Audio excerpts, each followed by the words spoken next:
నమస్కారం, G news కి స్వాగతం. నేను మీ సంతోష్. ఈ రోజు వార్తల్లోని విశేషాలు. ఎన్నికల సంఘం చేపడుతున్న ఓటర్ల జాబితా ప్రత్యేక సమగ్ర సవరణ కార్యక్రమం సరళిలో రాష్ట్ర వ్యవసాయ శాఖ మంత్రి కింజరాపు అచ్చెన్నాయుడు పాల్గొన్నారు. శనివారం నిమ్మాడ క్యాంపు కార్యాలయంలో మంత్రి అచ్చెన్నాయుడిని ఎన్ఐఆర్ బిఎల్ఓ కలిసి ఎన్యూమరేషన్ పత్రాలను అందజేశారు. మంత్రి అచ్చెన్నాయుడు తన ఓటర్ పేరు, ఫోటో, గుర్తింపు కార్డు నెంబరు తదితర వివరాలను ఎన్యూమరేషన్ పత్రాల్లో నమోదు చేసి సంతకం చేశారు. అనంతరం బిఎల్ఓ సంతకం చేసిన ఎక్నాలజ్మెంట్ ప్రతిని స్వీకరించారు. ఈ సందర్భంగా మంత్రి అచ్చెన్నాయుడు మాట్లాడుతూ ఎన్ఐఆర్ ప్రక్రియ ద్వారా ఓటర్ల జాబితా మరింత సమగ్రంగా, పారదర్శకంగా రూపొందుతుందని అన్నారు. ప్రతి అర్హత కలిగిన ఓటరు ఈ ప్రక్రియలో భాగస్వామ్యం కావాలని ఎన్నికల సంఘం నిర్వహిస్తున్న ప్రత్యేక సమగ్ర సవరణ కార్యక్రమానికి ప్రజలందరూ పూర్తి సహకారం అందించాలని విజ్ఞప్తి చేశారు. భారత ఎన్నికల సంఘం అధికారులు క్షేత్రస్థాయి పర్యటనలో భాగంగా శుక్రవారం కంపోస్ట్ కాలనీ సచివాలయాన్ని సందర్శించారు. కలెక్టరేట్ లో ఈఆర్ఓలతో ఓటర్ల జాబితా ప్రత్యేక సమగ్ర సవరణ 2026 సమీక్ష అనంతరం సందర్శించి ఎన్యూమరేషన్ పారాలు ఏ విధంగా చేస్తున్నది బిఎల్ఓ వేణుగోపాల్ రెడ్డిని భారత ఎన్నికల సంఘం ముఖ్య కార్యదర్శి అవినాష్ కుమార్ అడిగి తెలుసుకున్నారు. పారాలు ఎన్నొచ్చాయి, ఎంత శాతం వచ్చాయనే వివరాలను అడిగారు. ఆన్లైన్ ప్రాసెస్ ఏ విధంగా జరుగుతోందని ఓటర్ల నమోదు గురించి అడిగి సంతృప్తి వ్యక్తం చేశారు. ఈ సందర్శనలో under secretary Sanjay Kumar, consultant Mallikarjuna Reddy, RDO K Sai Prathyusha, tahsildar Ganapathirao, ఎన్నికల డీటీ శ్రీనివాసరావు, సచివాలయ సిబ్బంది తదితరులు పాల్గొన్నారు. అనారోగ్య సమస్యలతో బాధపడుతున్న పాతపట్నం నియోజకవర్గంలోని 3 కుటుంబాలకు ముఖ్యమంత్రి సహాయ నిధి ద్వారా 2,80,627 ఆర్థిక సహాయం అందింది. పాతపట్నం నియోజకవర్గ కేంద్ర కార్యాలయంలో ఎమ్మెల్యే మామిడి గోవిందరావు బాధిత కుటుంబ సభ్యులకు చెక్కులను అందజేశారు. పాతపట్నం మండలం బోర్గాం గ్రామానికి చెందిన బాలు పొల్లాయికి 1,83,957, మెలియపుట్టి మండలం పెద్ద పద్మాపురం గ్రామానికి చెందిన దబ్బ కుమారికి 56,225, హిరమండలం మండలం ఎమ్మెల్పురం గ్రామానికి చెందిన నక్క రామారావుకు 40,477 చొప్పున చెక్కులు అందించారు. ఈ సందర్భంగా ఎమ్మెల్యే మాట్లాడుతూ అనారోగ్యంతో బాధపడుతూ వైద్య ఖర్చులు భరించలేని కుటుంబాలకు సీఎం సహాయ నిధి ద్వారా ప్రభుత్వం అండగా నిలుస్తుందని చెప్పారు. వైద్య చికిత్స కోసం మంజూరైన నిధులను సద్వినియోగం చేసుకోవాలని సూచించారు. అర్హత ఉన్న ప్రతి ఒక్కరికి పార్టీలకు అతీతంగా సీఎం సహాయ నిధి అందిస్తున్నామని తెలిపారు. నియోజకవర్గంలో గతంలో పాలించిన వారు సీఎం సహాయ నిధి కోసం దరఖాస్తులు చేయలేదని, ప్రస్తుతం ప్రజల ఆరోగ్య భద్రతకు ప్రభుత్వం ప్రాధాన్యం ఇస్తుందని ఎమ్మెల్యే పేర్కొన్నారు. భోగాపురంలోని అల్లూరి సీతారామరాజు అంతర్జాతీయ విమానాశ్రయానికి కేంద్ర పౌర విమానయాన మంత్రిత్వ శాఖ ఏరోడ్రామ్ లైసెన్స్ జారీ చేసింది.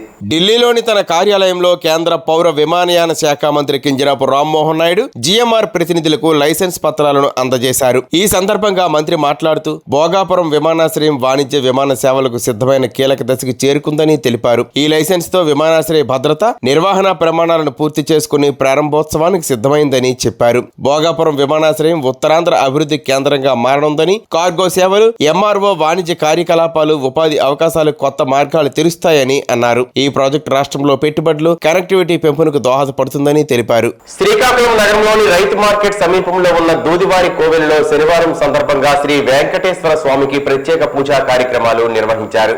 ఆలయ అర్చకులు వేద మంత్రోచ్చరణల మధ్య స్వామివారికి అభిషేకాలు, అర్చనలు, ప్రత్యేక అలంకరణలు నిర్వహించారు. శనివారం కావడంతో పెద్ద సంఖ్యలో భక్తులు ఆలయానికి తరలివచ్చి స్వామివారిని దర్శించుకుని మొక్కులు చెల్లించుకున్నారు. భక్తుల కోసం ఆలయ నిర్వాహకులు ప్రత్యేక ఏర్పాట్లు చేశారు. భక్తి శ్రద్ధలతో నిర్వహించిన ఈ పూజా కార్యక్రమంలో ఆలయ కమిటీ సభ్యులు, భక్తులు పాల్గొన్నారు. స్వామివారి ఆశీస్సులతో ప్రజలందరూ సుఖ సంతోషాలతో, ఆయురారోగ్యాలతో ఉండాలని ఆలయ నిర్వాహకులు ఆకాంక్షించారు. ఈ సందర్భంగా ఆలయ ప్రాంగణం భక్తులతో సందడిగా మారింది. శ్రీకాకుళం నగరంలోని శాంతినగర్ ఇండోర్ స్టేడియంలో సెరీనా వుడ్స్ సౌజన్యంతో నిర్వహిస్తున్న బ్యాడ్మింటన్ ఛాంపియన్షిప్ 2026 శనివారం ఘనంగా ప్రారంభమైంది.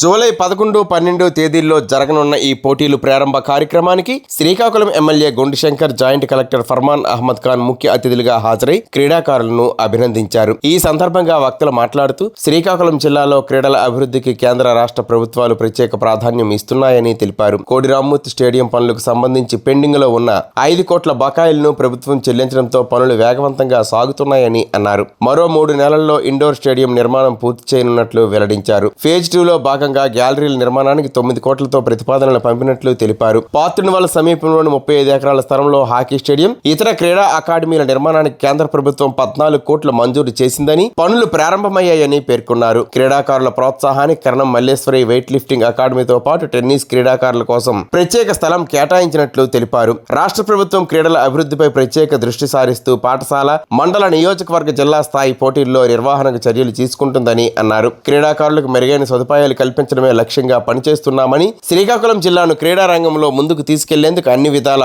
సహకారం అందిస్తున్నామని ఎమ్మెల్యే తెలిపారు. ఈ కార్యక్రమంలో badminton association chairman Rajendra, executive president Damodar, BJP రాష్ట్ర ఉపాధ్యక్షుడు పైడి వేణుగోపాల్, సైలాని, కోచ్లు, అసోసియేషన్ సభ్యులు, క్రీడాకారులు, తల్లిదండ్రులు పాల్గొన్నారు. గౌరవ కలెక్టర్ గారు కానీ, జాయింట్ కలెక్టర్ గారు కానీ ఇక్కడ ఈ బ్యాడ్మింటన్ అసోసియేషన్ మొదటి నుండి గత 2 సంవత్సరాలుగా పూర్తిగా సహాయ సహకారాలు అందించడం, అలాగే ఇప్పుడు గౌరవ కేంద్ర మంత్రి సహకారంతో ఇప్పుడే మన జాయింట్ కలెక్టర్ గారు చెప్పినట్లుగా ఖేలో ఇండియా సంబంధించి 14 కోట్లు కేంద్ర ప్రభుత్వం నిధులు వచ్చాయి. అలాగే గౌరవ రాష్ట్ర మంత్రులు అచ్చెన్నాయుడు గారి సహకారంతో కోడి రామ్మూర్తి స్టేడియం కూడా పాత బకాయిలు క్లియర్ చేసి అది కూడా త్వరలో అందుబాటులోకి తీసుకొస్తున్నాం.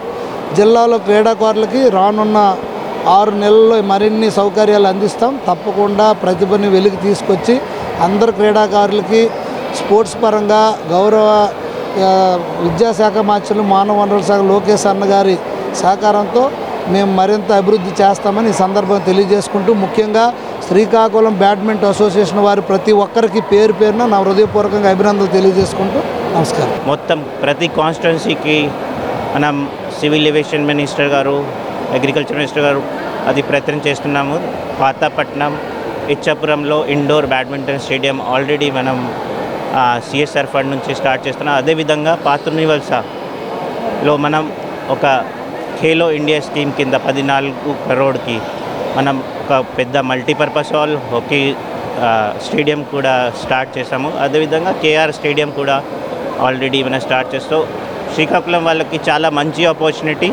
శ్రీకాకుళం డిస్ట్రిక్ట్ లెవెల్ పేరు మాత్రమే, మనం నేషనల్ లెవెల్లో కూడా శ్రీకాకుళం పేరు వస్తే మన అన్ని ప్రొవిజన్ ఇస్తాము. So all the best wishes to everyone.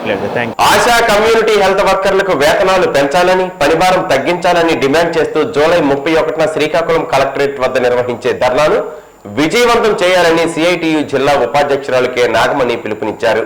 శ్రీకాకుళంలోని UTF భవన్లో శనివారం నిర్వహించిన ఆశా వర్కర్స్ యూనియన్ జిల్లా సమావేశంలో వారు మాట్లాడుతూ ఆశా సిహెచ్డబ్ల్యూలు కనీస వేతనం 26,000 చెల్లించాలని, ఉద్యోగ భద్రత, సెలవులు, ఇతర సౌకర్యాలు కల్పించాలని కోరారు. ప్రభుత్వం ఇచ్చిన హామీలను వెంటనే అమలు చేయాలని, పెరుగుతున్న జనాభాకు అనుగుణంగా ఆశా వర్కర్ల సంఖ్య పెంచాలని, ఖాళీ పోస్టులు భర్తీ చేయాలని డిమాండ్ చేశారు. ఆశా వర్కర్లపై అధిక పనిభారం మోపుతూ సంబంధం లేని పనులు చేయిస్తున్నారని ఆరోపించారు. 20 ఏళ్లుగా ప్రజలకు ఆరోగ్య సేవలు అందిస్తున్న ఆశా కమ్యూనిటీ హెల్త్ వర్కర్ల సమస్యలను ప్రభుత్వం పరిష్కరించాలని కోరారు. మార్చి 5న జరిగిన చర్చల్లో ఇచ్చిన హామీలను నెరవేర్చకపోవడంపై వారు అసంతృప్తి వ్యక్తం చేశారు. ఈ కార్యక్రమంలో యూనియన్ నాయకులు K Chandrakala, G Annapurna, S Saraswathi, P Leela, J Nagavali తదితరులు పాల్గొన్నారు.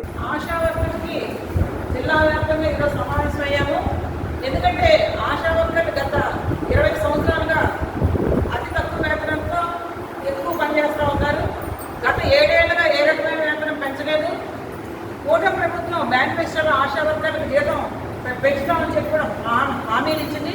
హామీని వెంటనే అమలు చేయాలని, అలాగే మాకు ఏవైతే మున్సిపాలిటీలో ఇచ్చారో ఆశా వర్కర్లకు సెలవులు ఇవ్వాలని, మట్టి ఖర్చులకు ఇవ్వాలని చెప్పేసి, ప్రమాద బీమా ఇవ్వాలని చెప్పేసి ఈ సమస్యలన్నింటి మీద ఈ నెల 31వ తేదీన పెద్ద ఎత్తున కలెక్టర్ ఆఫీస్ దగ్గర ధర్నా చేస్తున్నాం. ఆ ధర్నాలో జిల్లాలో ఉన్న ఆశా వర్కర్లందరూ పెద్ద ఎత్తున పాల్గొవాలని చెప్పి పిలుపునిస్తా ఉన్నాం.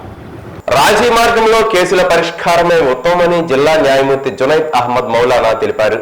సుప్రీంకోర్టు ఆదేశాల మేరకు శనివారం శ్రీకాకుళం జిల్లాలో జాతీయ లోక్ అదాలత్ నిర్వహించారు. జిల్లా ప్రధాన న్యాయస్థానంతో పాటు అన్ని మండలాల్లోని కోర్టుల్లో నిర్వహించిన లోక్ అదాలత్ కోసం 19 ప్రత్యేక బెంచ్లు ఏర్పాటు చేశారు. జిల్లా వ్యాప్తంగా 9,210 రాజీ పడదగిన కేసులను గుర్తించినట్లు న్యాయమూర్తి తెలిపారు. క్రిమినల్, సివిల్, మోటార్ వాహన భూ వివాదాలు, చెక్ బౌన్స్, వైవాహిక తదితర కేసులను ఇరుపక్షాల అంగీకారంతో పరిష్కరించుకోవచ్చని చెప్పారు.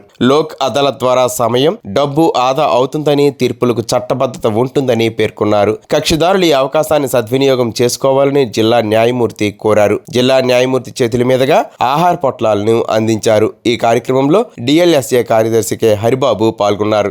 గారమండలం సాలిహుండం కస్తూరిబా గాంధీ బాలికల విద్యాలయంలో విద్యార్థుల అస్వస్థతకు గురైన ఘటనపై రాష్ట్ర వ్యవసాయ శాఖ మంత్రి అచ్చెన్నాయుడు ఆగ్రహం వ్యక్తం చేశారు.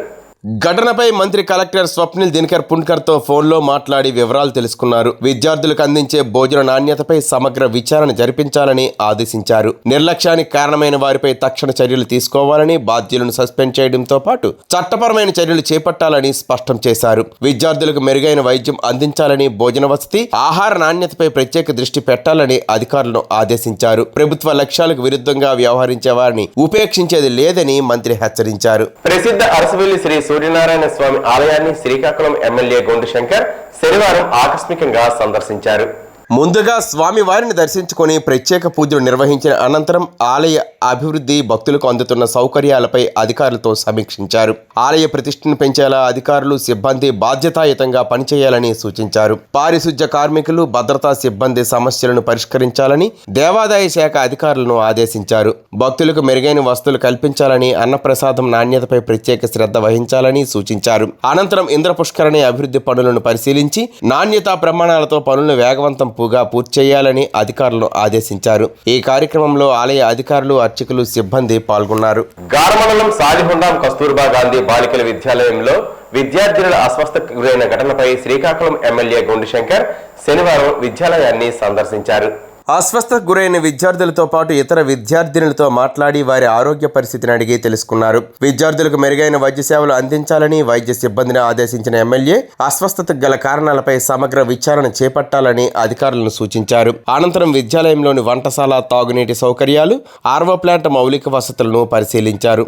వంటశాల పరిసరాలను పరిశుభ్రంగా ఉంచాలని, విద్యార్థులకు నాణ్యమైన తాజా ఆహారం అందించాలని సిబ్బందికి సూచించారు. పాడైన ఆహార పదార్థాలను ఎట్టి పరిస్థితుల్లోనూ వినియోగించకూడదు, మెనూ ప్రకారం నిబంధనలు పాటించాలని స్పష్టం చేశారు. నీటి నాణ్యతను ఎప్పటికప్పుడు పరీక్షించాలని, ఆర్వో ప్లాంట్ నిర్వహణపై శ్రద్ధ వహించాలని ఆదేశించారు. ఈ సందర్భంగా ఎమ్మెల్యే అధికారులతో కలిసి కేజీబీవీలో మధ్యాహ్న భోజనం చేసి ఆహార నాణ్యతను స్వయంగా పరిశీలించారు. పర్యవేక్షణలో నిర్లక్ష్యం వహించిన వారిపై క్రమశిక్షణా చర్యలు తీసుకుంటామని తెలిపారు. విద్యార్థులకు నాణ్యమైన విద్య, ఆహారం అందించడమే ప్రభుత్వ లక్ష్యమని, ఈ దిశగా సంబంధి అంకితభావంతో పనిచేయాలని కోరారు. ఈ పర్యటనలో స్థానిక నాయకులు, అధికారులు, కేజీబీవీ సిబ్బంది పాల్గొన్నారు.